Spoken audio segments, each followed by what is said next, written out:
les va? Muy buenas noches y bienvenidos a un programa más de Perspectivas. Estamos iniciando semana, Enrique, reanudando después de un periodo vacacional de Semana Santa y Pascua para algunos. Otros nos quedamos acá en la ciudad a trabajar, pero disfrutándola muchísimo, ¿no? Sí, la ciudad se disfruta mucho en periodo vacacional, Belén. Pues muy buenas noches a todos. Comenzamos la semana con temas muy interesantes y con revelaciones, Belén, que son sorprendentes, ¿no? Este caso de los famosos papeles de Panamá o los Panama Papers que se está discutiendo a nivel internacional y que nos habla otra vez del poder de la información, ¿no, Belén? Es decir, hasta qué punto se puede decir que quienes ponen o quienes colocan a los gobiernos contra las cuerdas, pues muchas veces ya no son sus opositores políticos, sino son informaciones sobre sus cuentas fiscales, periodistas que trabajan ese tipo de información y que la publican.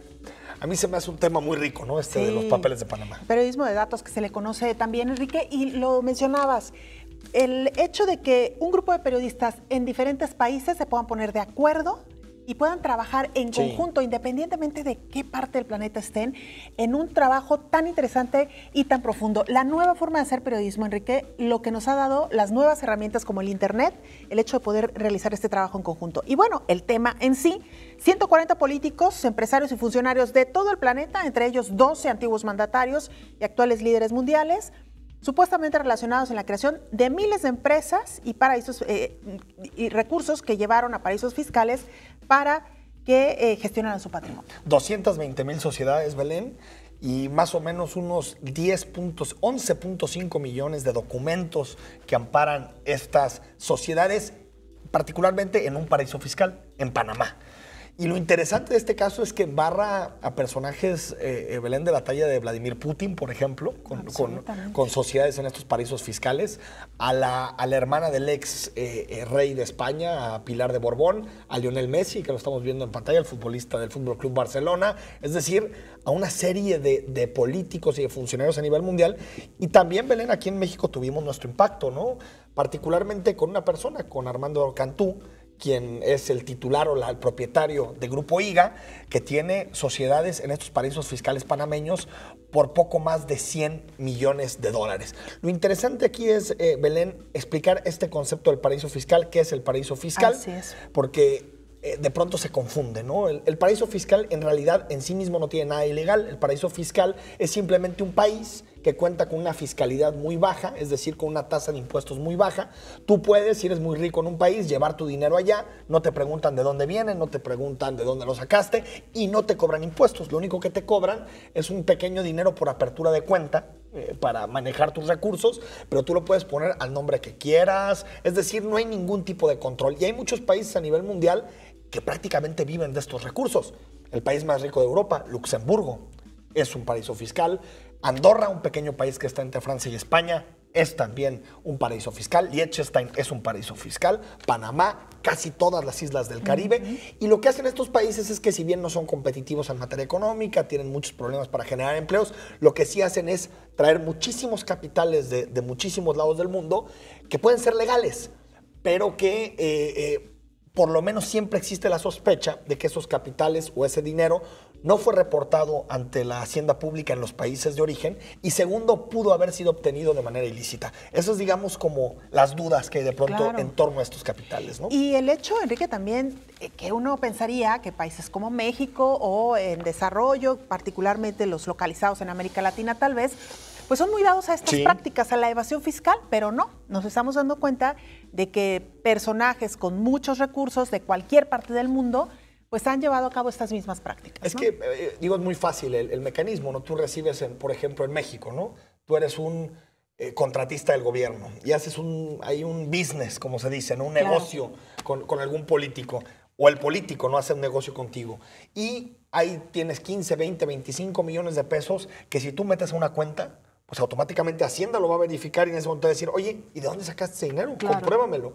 Entonces lo que hacen es que contratan a intermediarios financieros y por eso aparece este despacho en Panamá, un despacho que le lleva precisamente a prácticamente 220,000 sociedades sus aportaciones a paraísos fiscales y lo que hacen es triangular ese dinero del país de origen, creando una cuenta en el paraíso fiscal a nombre de una tercera persona que se compromete a que el dinero es tuyo. Totalmente. Es decir, hay un acuerdo, seguramente habrá un porcentaje que irá a este testaferro o a este prestanombre, pero al final el dinero es de esta persona y es muy difícil de saber porque estos países, particularmente Suiza, Luxemburgo, trabajan con lo que se llama secrecía total en materia bancaria, ¿no? Y la parte interesante, Enrique, también, en el caso de México, de la Secretaría de Hacienda, ¿no? Sí. Va a comenzar a revisar todas estas cuentas. La pregunta es si no es, más bien, si Hacienda no tendría que estar permanentemente atenta a este tipo de situaciones. Las evasiones no son nuevas. Sí. La creación de los paraísos fiscales no son nuevos. Me parece que es un tema que al final de cuentas todos sabemos, todos conocemos que ocurre, pero ha sido gracias a esta investigación periodística de gran calado que hoy se pone en el centro de la atención y entonces ahora sí las autoridades pues haciendo lo que les corresponde hacer, Sí, ¿no? aunque, Lo que tendrían que hacer sin investigaciones periodísticas, su chamba. Sí, aunque es muy difícil de rastrear este dinero, porque al final, Belén, es un dinero que casi siempre se maneja en efectivo y que se saca del país en efectivo. Claro. Es muy complicado, es una operación, por eso se dice que prácticamente en los paraísos fiscales está el Producto Interno Bruto de Inglaterra, Alemania y Francia juntos. Es decir, estamos hablando de que estos paraísos fiscales tienen una cantidad de dinero asombrosa, enorme. Yo creo, Belén, que van a tener que cotejar, porque también aparecen, por ejemplo, Ricardo Salinas Pliego, el dueño del Grupo Azteca. Es decir, van a tener que cotejar y ver si en realidad en sus declaraciones fiscales hay una correspondencia, una concordancia con lo que al final llevan en sus cuentas y con lo que tienen estos paraísos fiscales. Pero es muy complicado porque se utilizan nombres de terceros, desviaciones, testaferros, sociedades para tributar menos. Es un tema muy complicado, pero que creo que tiene que ser abordado, Belén, desde un punto de vista internacional. Es decir, la única forma de acabar con los paraísos fiscales es prácticamente prohibiéndolos. Si no los prohíbes, siempre va a haber un país que diga, ¿sabes qué? Tú tráete tu lana para acá, yo no te cobro impuestos ni te pregunto de dónde viene ese dinero, y es muy complicado que eso, digamos, lo puedas regular desde tu país, porque al final es otro país soberano que toma la decisión de no tributar y de no pedirle impuestos a una persona que tiene riquezas de miles de millones de dólares. Es decir, es un tema muy complicado que incluso en su libro El Capitán del siglo XXI, Tomás Piketty habla como de uno de los temas que realmente se tienen que utilizar. Porque, por ejemplo, en México no se cobran tantos impuestos, pero en Europa ese tipo de fortunas tendrán que pagar entre 50 y 55% de ese dinero, se lo llevan a los paraísos fiscales y no pagan nada. Claro. Es decir, no es ilegal tener una cuenta en estos paraísos fiscales, pero casi siempre se sacan estas cuentas o estas sociedades con objetivos ilegales. Claro, sin haberlo declarado en tu país de origen. O dinero que no puedes comprobar que tenga un fin lícito. Exacto. Ese es el tema, ¿no?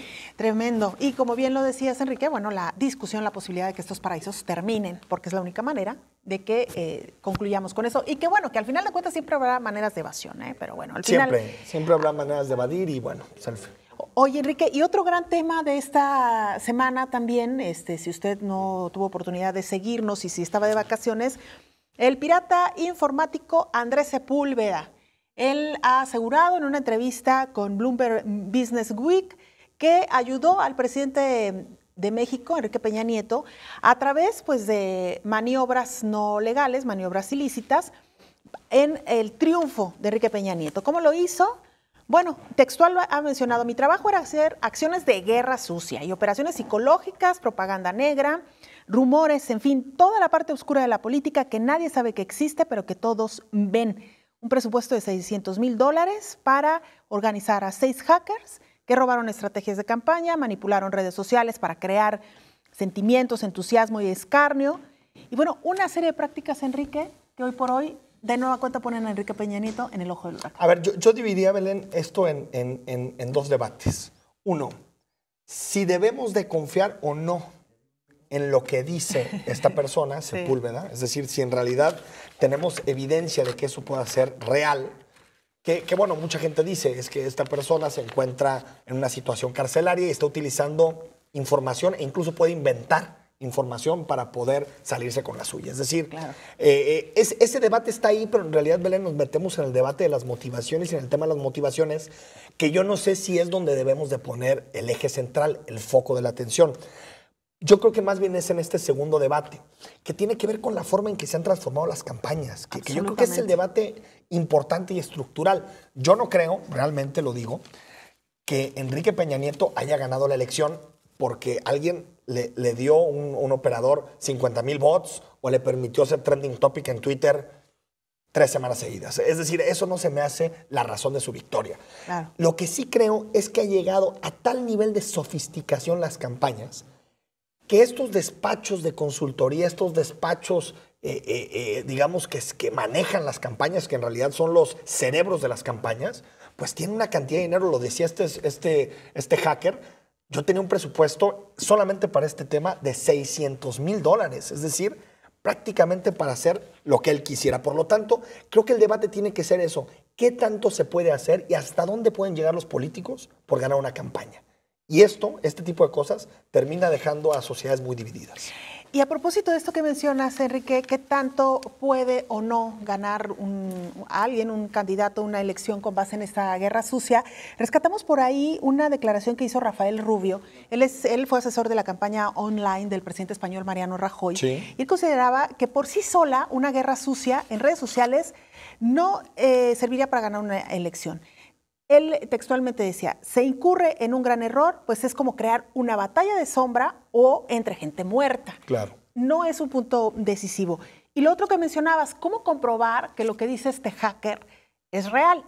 Una parte del artículo que publica Bloomberg dice que verificaron la autenticidad de algunos correos que proporcionó Sepúlveda y parecen, y así que lo los dejan, correos sí parecen ser auténticos, pero ni siquiera lo dan. Sí, el problema es que lo que él dice al inicio de la entrevista es que le pidieron, al momento de que terminó la campaña, destruir todas las pruebas que tenía este tipo de operaciones. Es decir, por eso no tiene ninguna prueba. Cuando le piden pruebas, él no tiene ninguna y argumenta que le pidió la campaña de Enrique Peña Nieto y las distintas campañas del PRI que destruyeran toda la información. Entonces, creo que nos quedaremos a medias en este tema, pero sí nos habla de hasta dónde han llegado las campañas electorales. Totalmente. Y todo el dinero que se tiene en México para hacer política, que eso te lleva a contratar despachos que te permiten desde hackear, intervenir vías telefónicas, que es lo más grave de lo que dice el hacker. No tanto si se metió en redes sociales o no, sino que él acepta haber intervenido los softwares tanto de Josefina Vázquez Mota como de Andrés Manuel López Obrador, es decir, espionaje. Totalmente. Y como ya lo decías, esto palidece un poco frente a las prácticas añejas, ¿no? De las urnas embarazadas, la compra de votos, todo esto ya que es más sofisticado. Va quedando un poco en las viejas prácticas. Hoy ya se está transformando sin duda alguna también. Pero sigue siendo corrupción e ilegalidades. Totalmente, absolutamente. Bueno, pues ahí está el tema. Fíjate que nada más muy breve para irnos a la pausa. Revisaba un poco la legislación mexicana, si sería motivo en caso y en un lejano caso de que se pudiera comprobar que lo que dice este hacker es real. Primero, si se podría configurar un delito y dos, si tendría alguna repercusión en invalidar la elección de Enrique Peña Nieto. No lo contempla la ley, ¿eh? La elección está cerrada. No lo contempla. Ya está además, calificada. Totalmente. Ya no se puede hacer nada. Bueno, pues vamos a la pausa y está aquí nuestro invitado. Regresamos con Salvador Caro, comisario de la Policía en Guadalajara.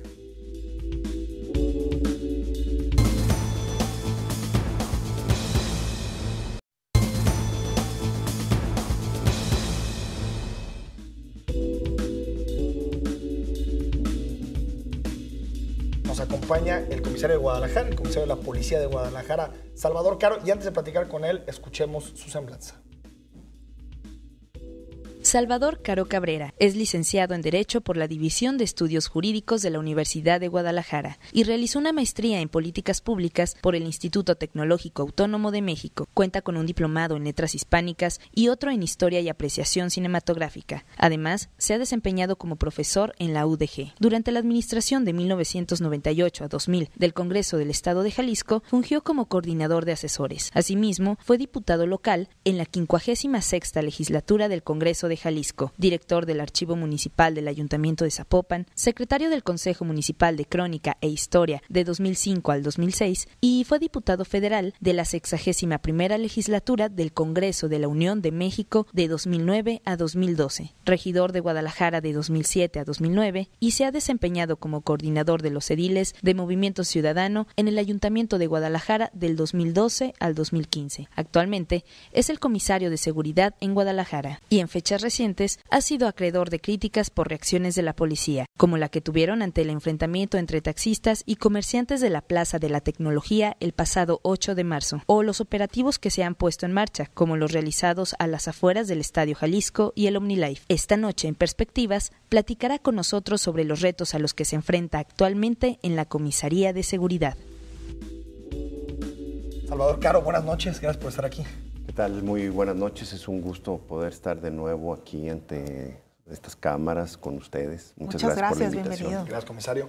Preguntarle, se fue el tiempo vacacional y recuerdo que hace algunos días tuvimos ocasión de platicar y me decías que uno de los objetivos era reducir el impacto de algunos delitos precisamente en estas 2 semanas de vacaciones. ¿Cómo les fue en Guadalajara en esta materia? Mira, estaba cerrando, realmente no hemos presentado datos oficialmente porque este día cuenta también como parte del periodo vacacional, pero tenemos una tendencia en los resultados muy importante para los ciudadanos. Primero, tenemos una recuperación de vehículos para este periodo vacacional sin precedente.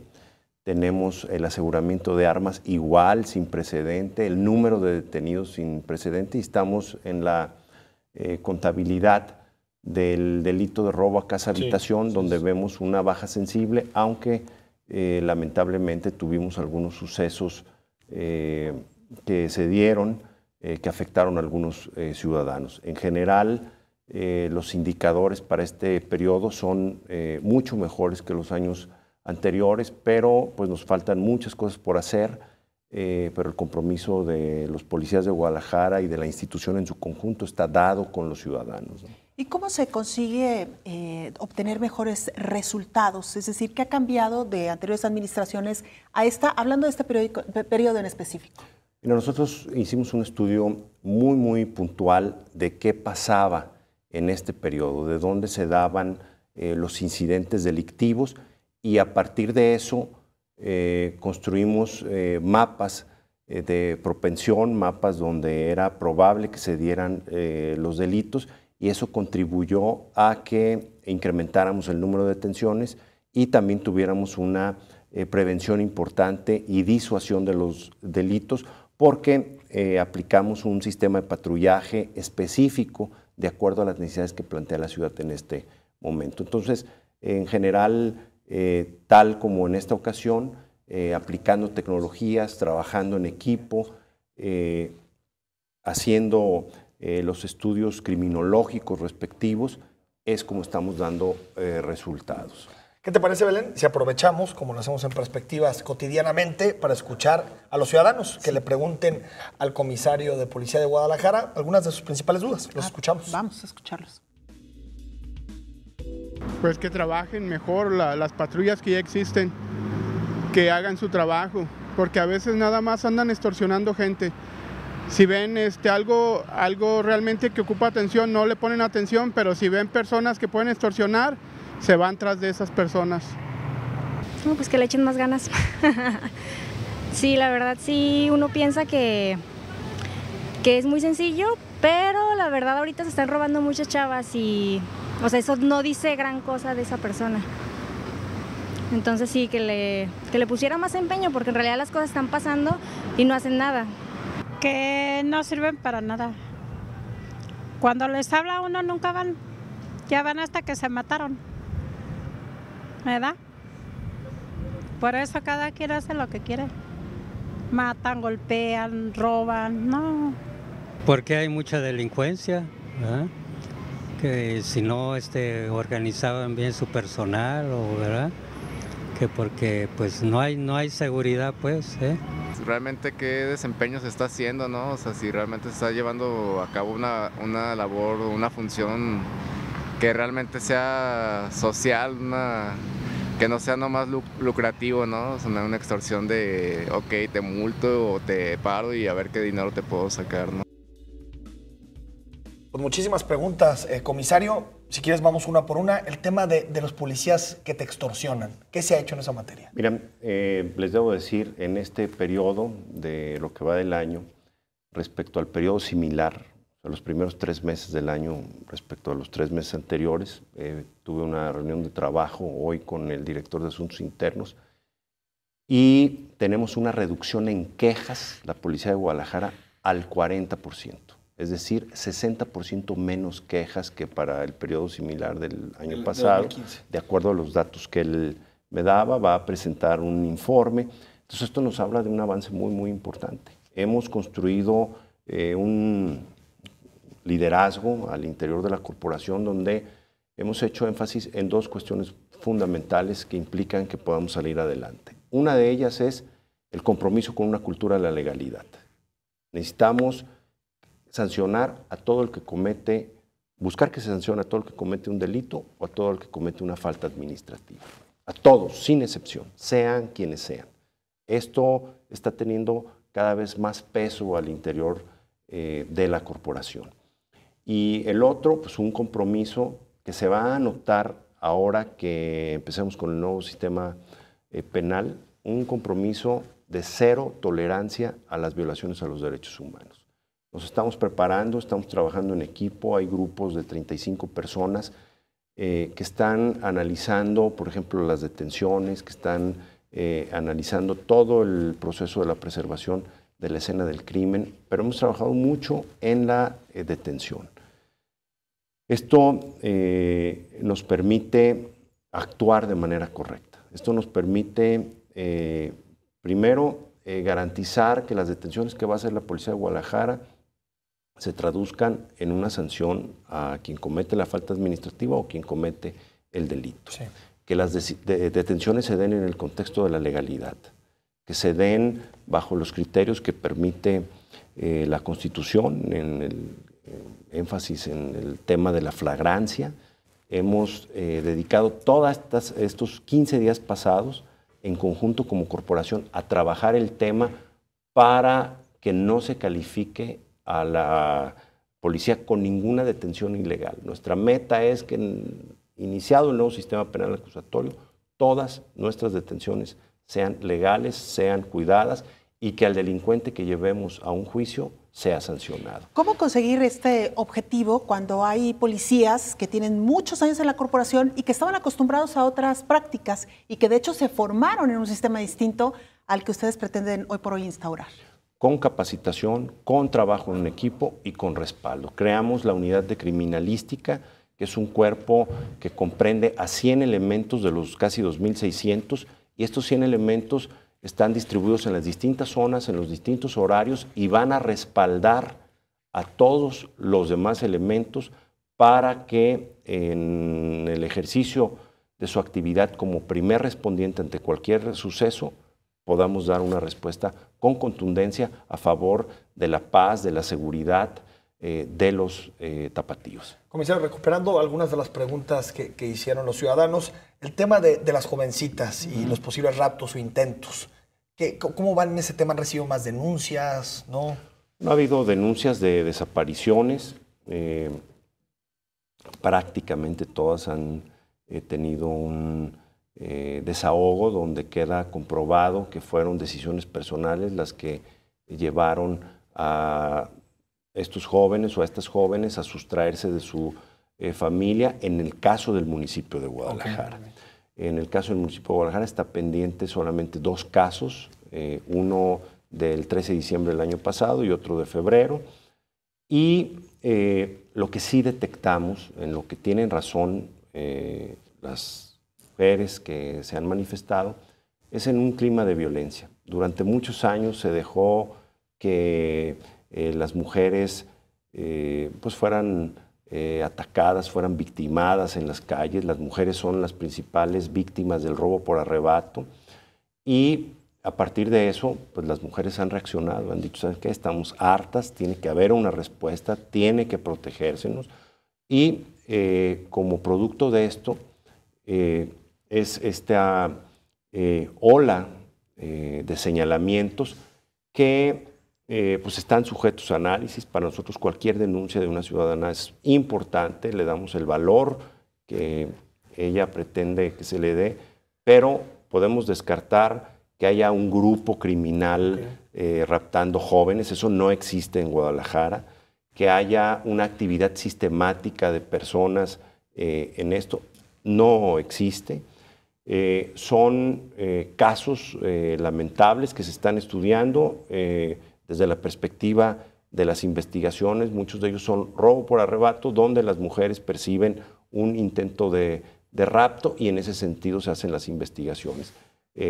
No tenemos denuncias presentadas por un rapto, por secuestro, una privación, no, por secuestro en el municipio de Guadalajara, no. hasta el momento, y eso es afortunado para nosotros. Hay privaciones de la libertad, te digo, en 2 casos, uno del que no se tiene ningún dato y otro donde se tienen datos que no han permitido llegar a una solución. Entonces, para esto, la respuesta del gobierno municipal fue establecer un sistema de patrullaje en los horarios donde las mujeres son más vulneradas para que estén ellas seguras, tranquilas y sobre todo tengan una vigilancia cercana que les permitan ejercer sus libertades, trasladarse en Guadalajara de la mejor manera. Vamos al corte. Sigamos platicando con el comisario de Guadalajara. Oye, Enrique, perdón, antes de invitar también a nuestra audiencia para que se ponga en contacto con nosotros a través de nuestras cuentas institucionales en Twitter y Facebook. Hoy tenemos aquí en vivo al comisario de seguridad. Seguramente hay muchos comentarios y preguntas de parte de nuestra audiencia. Así que con esto nos vamos a la pausa. Vamos al corte.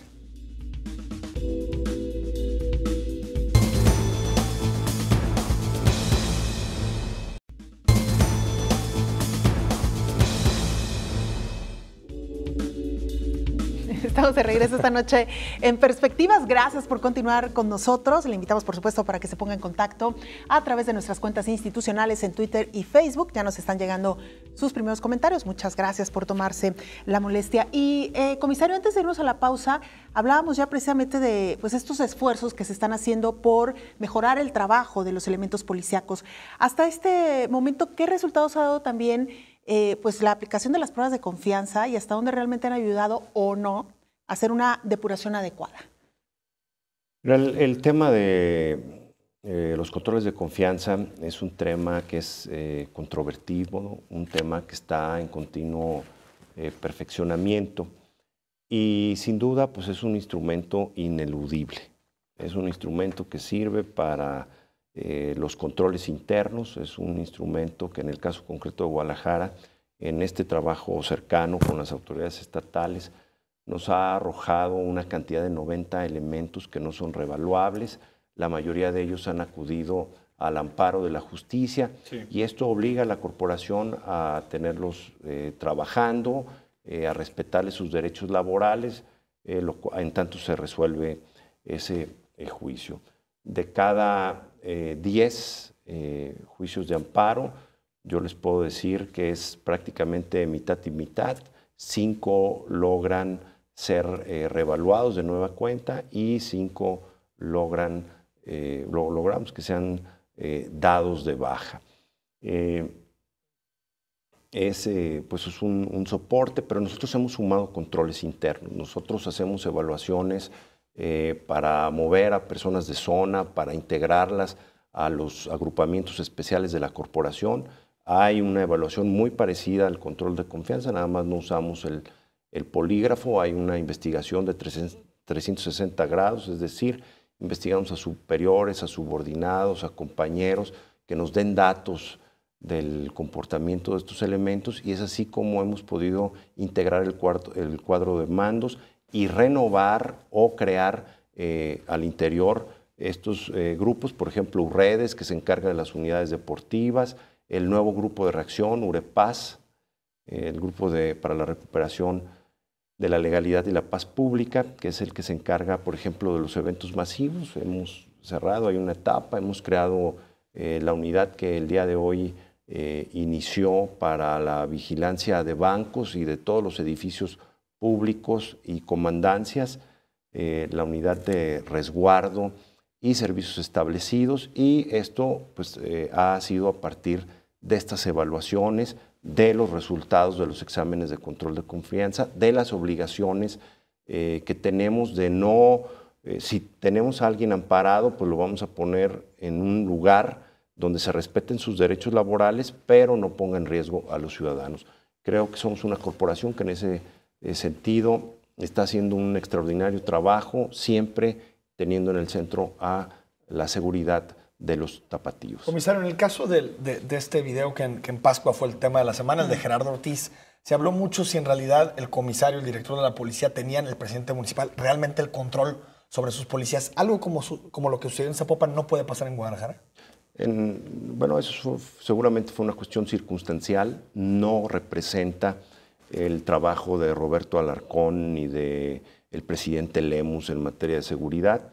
creo que necesitamos tener mucha conciencia y difundirla entre los elementos de que no pueden participar en ese tipo de asuntos. Nosotros hemos hecho videos, pero para promocionar los aspectos positivos de nuestra corporación, el sistema de reclutamiento, y esto creo que deja una lección no solamente a la policía de Zapopan, sino a todas las policías del Estado y del país sobre las fronteras del actuar. Si ustedes revisan en ese tipo de música, en el pasado, pues se van a encontrar unidades de policías de todo el país que participan en ese tipo de actividad. La gente ha decidido que eso no puede ser posible, y menos en un tema tan sensible como la violencia en contra de las mujeres. Creo que hay que tomarlo como una lección, pero repito, no creo que esto represente el trabajo de la policía de Zapopan. Y preguntarle, perdón, comisario, si ha habido algún policía, algún mando de Guadalajara sancionado por corrupción, o no ha habido ninguno. Mira, Enrique, has cambiado mucho. Entonces, desde que soy comisario me hablas de usted. Ya siempre nos hablábamos de tú. Ya. ¿Prefieres de tú? Qué caray, ¿verdad? No, mira, hay muchos temas donde la policía debe tener controles internos. Hay muchos temas donde tenemos que estar muy, muy al cuidado.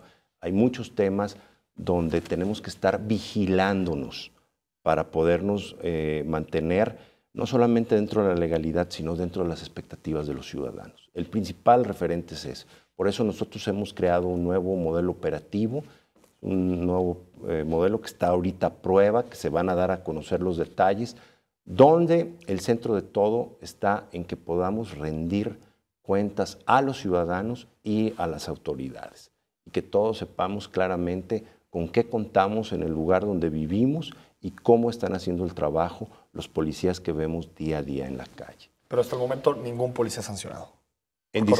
Por corrupción. No, nosotros tenemos en la cárcel, hemos enviado a la cárcel a más de 12 elementos. Tenemos investigados a 180, de los cuales algunos han sido dados de baja. Estamos trabajando muy, muy duro en los controles internos, con mucha severidad. Y por ejemplo, en el caso de Nomás me puso nervioso eso de que ya me hablé de usted. En el caso de estos dos elementos que ya fueron procesados y que están en la cárcel, ¿cuáles son los delitos que prevalecen entre ellos? No, lamentablemente, en todos los casos ha sido por robo. Robo. ¿Participan, digamos, en alguna banda delincuencial? Sustraen dinero, unos participaron en un asunto de un vehículo robado, otro robó en el mercado campesino.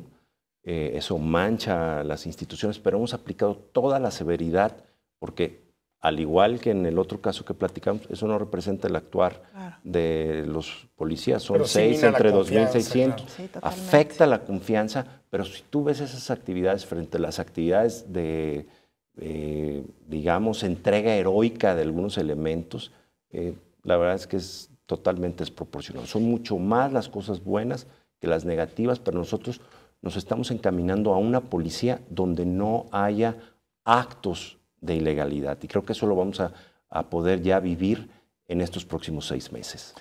Van algunos comentarios, nos dice Héctor J. de Anda. Primeramente, el gobierno tiene que demostrar autoridad moral para cobrar, cosa de la que carece totalmente. Cautivo soy por el tema de los impuestos.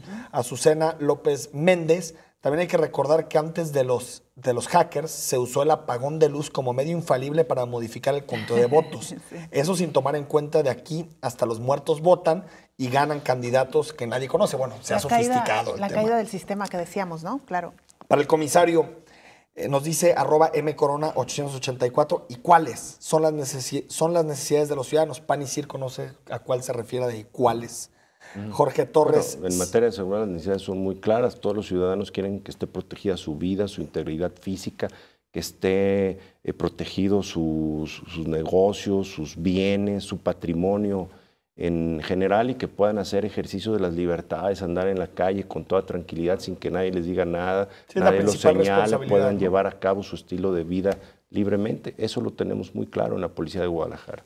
Nos dice Jorge Torres 111, un tema que ya habíamos platicado. ¿Está ya consciente y preparado en su nuevo papel la Policía Municipal de Guadalajara para el nuevo sistema penal en Jalisco? Estamos preparándonos mejor que cualquier otra policía del país, y para el 15 de mayo vamos a estar al 100%. Nos dice @Nicolás Avendano. Tengo reportando un auto abandonado desde hace 20 días ponchado y no hacen nada. Bueno, eso no corresponde a la Policía de Guadalajara, eso corresponde a movilidad. La verdad que si nosotros tuviéramos esa facultad nos ayudaría muchísimo poder modificar los entornos que pues generan las bases para el fenómeno criminógeno. Claro. Oiga, comisario, ya que estamos en temas de sofisticación, ustedes compraron también algunos drones. Cuéntanos un poquito cómo están colaborando en la labor de la policía.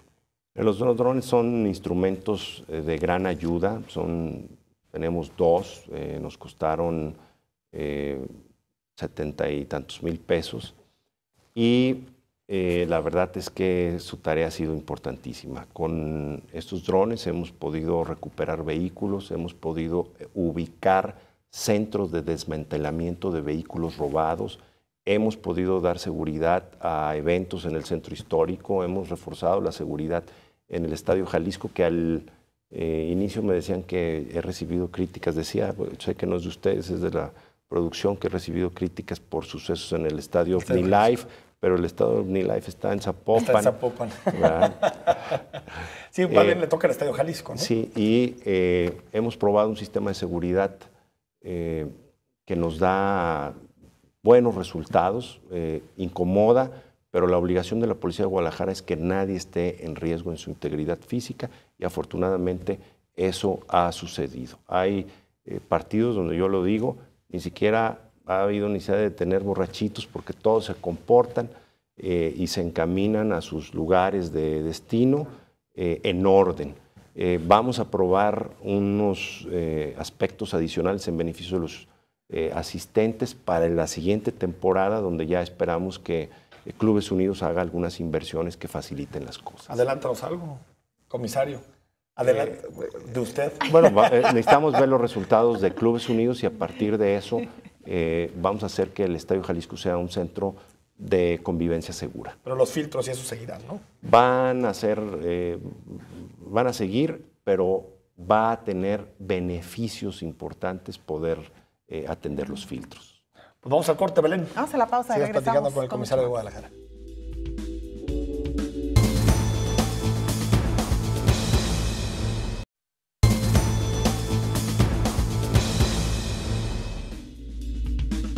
Seguimos en Perspectivas platicando con el comisario de Guadalajara, Salvador Caro. Y un tema, Belén, son los homicidios, comisario, porque vimos los datos a nivel estatal que salieron hace apenas algunas horas y hay aumentos importantes a nivel estatal, no a nivel de Guadalajara. ¿Cuáles crees que serán los datos a nivel metropolitano? Y si crees que esa tendencia de alza a final del año pasado se redujo para inicio de este año. Marzo es el mes con menos homicidios desde que iniciamos el gobierno para Guadalajara.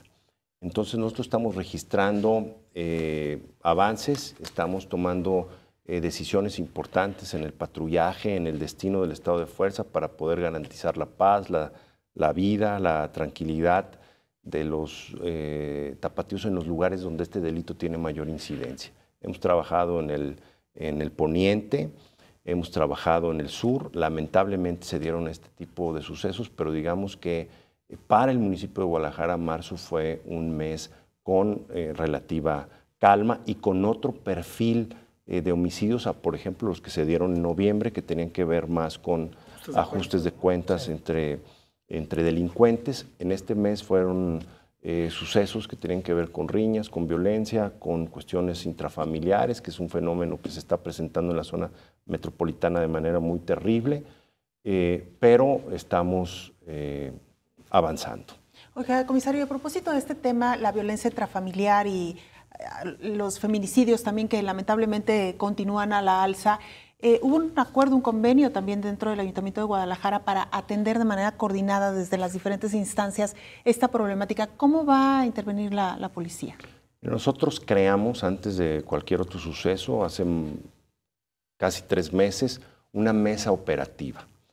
Convocamos a instituciones de salud, convocamos a instituciones de gobierno para trabajar todos juntos en una mesa y estar recibiendo casos de los que ellos se enteran. Estamos incluso convocando a hospitales privados donde nos dan información de pacientes que ellos reciben y que potencialmente pudieran ser víctimas de violencia intrafamiliar.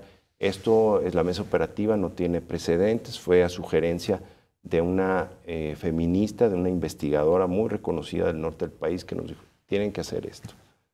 Yo les sugiero esto, porque veíamos, dice, ¿en qué colonia existe más violencia en contra de las mujeres? Dije, no, pues realmente es un fenómeno que está disperso. Dije, está disperso, no se puede explicar por la zona donde vives, no se puede explicar por tu nivel de educación y no se puede explicar tampoco por tu nivel de ingreso. Donde hay puntos porque está concentrados, porque también la densidad de población es mayor. Entonces, ¿qué hacemos? Pues enfrentar el problema de fondo. Y nos pusimos de acuerdo, yo les sugiero estas medidas. ¿Cómo ve una mesa operativa donde estén representadas todas las instituciones? Convocan las instituciones del sector privado. Dice, ahí hay una cifra negra. Lo hicimos y estamos avanzando. Y con buena respuesta de todas las instituciones, con toda una extraordinaria respuesta de todo el sector salud, mucha cooperación, mucho compromiso para prevenir y erradicar la violencia en contra de las mujeres. Una acotación. ¿Qué pasa cuando una mujer es víctima, está siendo víctima por su esposo o por algún familiar y algún vecino avisa o incluso ella misma consigue llamar a la policía? ¿Cuáles son las facultades y los alcances reales que tiene la policía? ¿Pueden detener al agresor? Nosotros atendemos de acuerdo a un protocolo interno, acudimos al domicilio, siempre te va a abrir una persona y nosotros no nos retiramos hasta que nos cercioramos de que la potencial víctima da la cara al elemento de policía y él puede evaluar la situación. Si la ve agredida, si la ve en actitud nerviosa, entonces no nos movemos hasta que tengamos la garantía de que no va a pasar nada con ella. Ha habido sucesos donde lamentablemente antes de que se siguiera este tipo de protocolos, pues llegan, sale el hombre, dice aquí estamos todos bien y se retira a la unidad y resulta que posteriormente victiman a la mujer. Eso no lo vamos a permitir en Guadalajara. Pero ellos podrían en determinado momento argumentar que no más bien que no estaban en flagrancia cuando llegó la policía. ¿Se puede argumentar eso? No, no es el caso. No es el caso. ¿Qué pasa, comisario? Está el reporte y está ahí el suceso, está el victimario y está la víctima. Importante que la gente lo sepa, sí, comisario, porque una mujer muchas veces piensa que no tiene ciertos derechos y que precisamente su víctima puede eludir ciertas responsabilidades. Mira, ¿no? Esto me da a mí una oportunidad para hacer énfasis en este tema. Hay todo un sistema institucional de respaldo a las mujeres que son víctimas de violencia. Está el Centro Integral de Justicia para las Mujeres, está el Instituto Municipal de las Mujeres. Las mujeres tienen inmediatamente este abrigo institucional que les da dónde estar con sus hijos, dónde dormir, qué comer y cómo buscar actividades que les permitan salir adelante, ya sin este tema de alguien que las violente. Hay también la posibilidad de reeducar a los hombres, el tema de los proyectos de las nuevas masculinidades para poder tener relaciones sanas con las mujeres. Generalmente lo que vemos es que estas son conductas aprendidas en un contexto familiar donde la violencia fue la regla y pues lo reproducen, es la capacidad de respuesta que aprendieron, ¿no? Los bancos. 1201-6070, quisiera aprovechar. Por favor. 1201-6070 es el número donde pueden tener respaldo de la Policía de Guadalajara para cualquier reporte de este tipo. Y vamos a ir con todo. ¿Los bancos están haciendo en materia de seguridad su parte? Mira, los bancos no están haciendo su parte. Hay algunos que sí, pero la mayor parte en grado mayúsculo no. Por ejemplo, yo te puedo decir, al día de hoy, en el registro de robo a cuentaviente y de robo a banco, Banorte tiene el 50% de todos los casos en el municipio de Guadalajara. 1 de cada 2. Ajá. Entonces, a estas alturas ya deberían estar haciendo algo que no están haciendo y que sin duda afecta a la ciudad, afecta a la corporación y a muchas víctimas. ¿Qué les han pedido ustedes, por ejemplo? Pues nosotros les hemos pedido que colaboren, que reporten de manera inmediata, que den facilidades a los cuentavientes para poder acceder al servicio de traslado con nosotros y que supervisen a sus trabajadores. Lo de Banorte a nosotros nos suena muy mal. ¿Por qué Banorte es justo lo que...? No sabemos. La Fiscalía está investigando, está haciendo su trabajo. No tenemos un resultado, por eso yo no me atrevo a expresar aquí una especulación al respecto, pero los datos para el municipio de Guadalajara son sólidos, 50%. Oiga, comisario, usted hablaba al principio de esta charla de estos nuevos grupos que se han conformado al interior de la policía y hablaba de la policía bancaria, ¿le entendí bien? ¿Regresarán los elementos policíacos a cuidar bancos? No, nosotros tenemos un agrupamiento, la unidad de resguardo y servicios establecidos, donde hay un programa para protección de cuentavientes en los polígonos donde suele ser más frecuente el delito de robo a ellos. Entonces, nosotros estamos estableciendo a partir del día de hoy, como ya lo había yo anunciado hace semanas, un esquema disuasivo en contra de la delincuencia. ¿Hay policías, comisario, encomendados a cuidar a políticos o funcionarios en esta administración? De ninguna manera. ¿Lo había en el pasado? Por supuesto que lo había. Se presentaron las pruebas. Era una política que tenía que ver con proteger a funcionarios que lo solicitaban por razones que entre las mismas autoridades justificaban. Nosotros no estamos juzgando eso, lo que sí creemos es que no es necesario y por eso no estamos dando ese tipo de respuesta. ¿Y no se puede proceder contra administraciones anteriores por eso? Pues no, la verdad no. O sea, ¿es legítimo? No tenemos nosotros no creemos que sea legítimo y por eso no lo hacemos. Nuestro reglamento de austeridad permite que el presidente municipal apruebe en casos muy particulares la protección de algunos funcionarios y, por ejemplo, la seguridad a exalcaldes o exmandos policiales. Oiga, comisario, ¿cómo vamos con el tema de las luminarias? Ya por ahí he visto que hay algunas zonas bastante bien iluminadas, lo cual hay que reconocerlo, así como criticamos lo que no están haciendo. En el tema de las luminarias, ahí van poco a poco. ¿Qué repercusiones ha tenido en cuanto a la disminución de algunos delitos? Bueno, las luminarias pues igual funcionan para bien y funcionan para mal en el sentido de la delincuencia, pero lo importante es que la ciudad se está disfrutando. Lo importante es que el ejercicio de las libertades se da a partir de la instalación de estas luminarias y facilita el patrullaje. Entonces, nosotros creemos que vamos a ver el efecto aquí en este trimestre de marzo a finales de junio, donde creemos que los efectos ya van a ser más contundentes, ¿no?